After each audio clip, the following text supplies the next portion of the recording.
Nous allons aller à la rencontre de nos confrères du journal Le Progrès de Lyon avec Francis Ziegelmeyer, directeur des rédactions du Progrès dans le département du Rhône. Bonjour Francis Ziegelmeyer.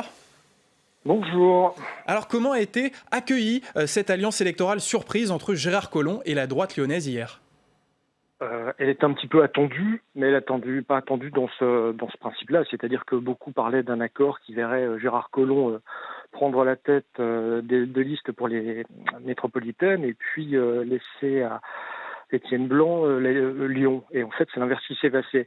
Et du côté des réactions, on peut dire que le microcosme lyonnais s'est beaucoup exprimé hier soir, mais surtout le microcosme qui était opposé à cet accord. Et justement, comment vont réagir les écologistes qui sont arrivés en tête, à la fois aux métropolitaines et aux municipales ? Le discours de Bruno Bernard, c'est de dire qu'en fait, maintenant les choses sont plus claires. D'un côté, il y a un camp qui est conservateur et comme l'a dit mon confrère tout à l'heure, il y a une coalition anti-climat qui s'est fondée et que voilà, les électeurs auront un véritable choix à faire. Ça laisse entendre de toute façon que la gauche va s'allier.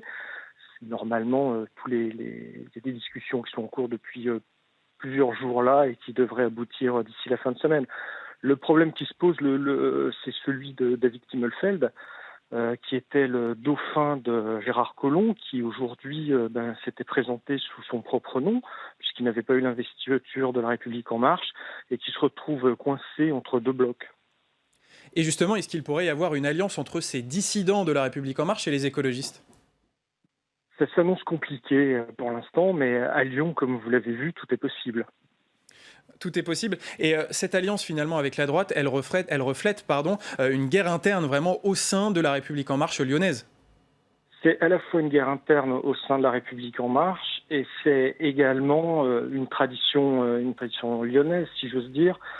François-Noël Buffet a été le premier vice-président ou un des vice-présidents de Gérard Collomb quand il dirigeait la métropole déjà. Enfin, ça s'appelait le Grand Lyon à l'époque. Ah oui, ils ont déjà gouverné ensemble. Un mot sur le parcours de Gérard Collomb. Est-ce que ce ralliement de l'ancien ministre de l'Intérieur est finalement une sortie politique en douceur ? Je pense que c'est plutôt une sortie pour lui qui est plus honorable que celle d'aller à une défaite qui était visiblement programmée. Merci beaucoup Francis Ziegelmeyer pour votre intervention en direct de Lyon. On va revoir la une de votre journal Le Progrès de Lyon, titrée « Comment on en est arrivé là ».